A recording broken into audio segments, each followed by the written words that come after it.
The Detroit Red Wings, another team that is going to be beating at the door, as they have been for the past couple of seasons. It's the players for 9 consecutive years. Their last series win was the opening round in 2013 against Anaheim. That's how far back we go. Offense, 22nd overall. Penalty killing, 32nd last, 70.1%. And they only had 2 shorthanded goals for, which was second fewest in the league. On the positive side, power play ranked 4th at 27%. Big move that they make during the course of the offseason, acquiring goaltender John Gibson in a trade with Anaheim in exchange for goaltender Peter Mrazek and draft picks in 2026 and 2027. They also signed James Van Riemsdyk as a UFA from Columbus. Mason Appleton, good bottom 6 forward, center, signed for 2 years, $2.9 million AAV from Winnipeg. And Travis Hamonic signs on 1 year, $1 million from the Ottawa Senators. So when we look at those players and you couple that with some of the signings that they have made, the re-signings of Albert Johansson, a defenseman, Jonathan Berggren, right wing, Elmer Soderblom as a left wing, and William Lagesson, a defenseman who re-signed as a UFA with the team. Does this drought end this year? It's not my Motown question for you necessarily, but when you look at this movement, it's very marginal by General Manager Steve Yzerman.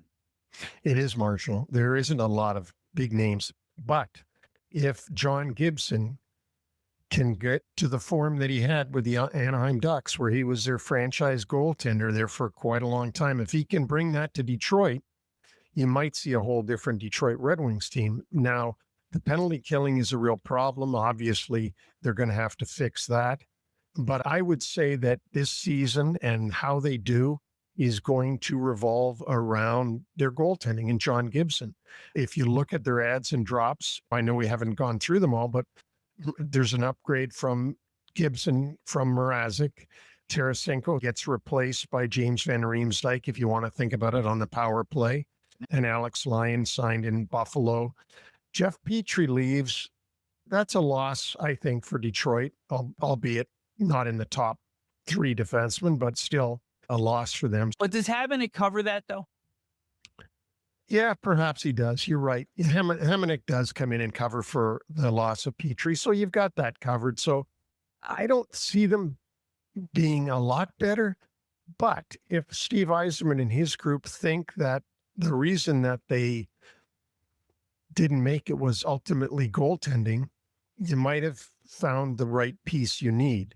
Remember one thing, everybody that's listening. Pat Verbeek and Steve Yzerman are best of friends. They worked together for a long time. I don't think either one would hose the other guy. So I think that probably Pat Verbeek thought it was time for Gibson to get a change of atmosphere. And he called Stevie and said, I'll trade you Gibson, because I would think that they're in different conferences. It's not going to hurt them. So we'll take a look and see when we get to the Pacific Division what Anaheim's got. The club is listed as number 5 in terms of top prospect pools in the NHL. Players to look at that may crack the lineup this year: Carter Mazur, bottom 6 forward; Nate Danielson, possible second line center; and Sebastian Cossa, who is a goaltender who played 1 game last season. But let's now look at their offense. Lucas Raymond, 80 points last year, terrific season. Alex DeBrincat, 39 goals.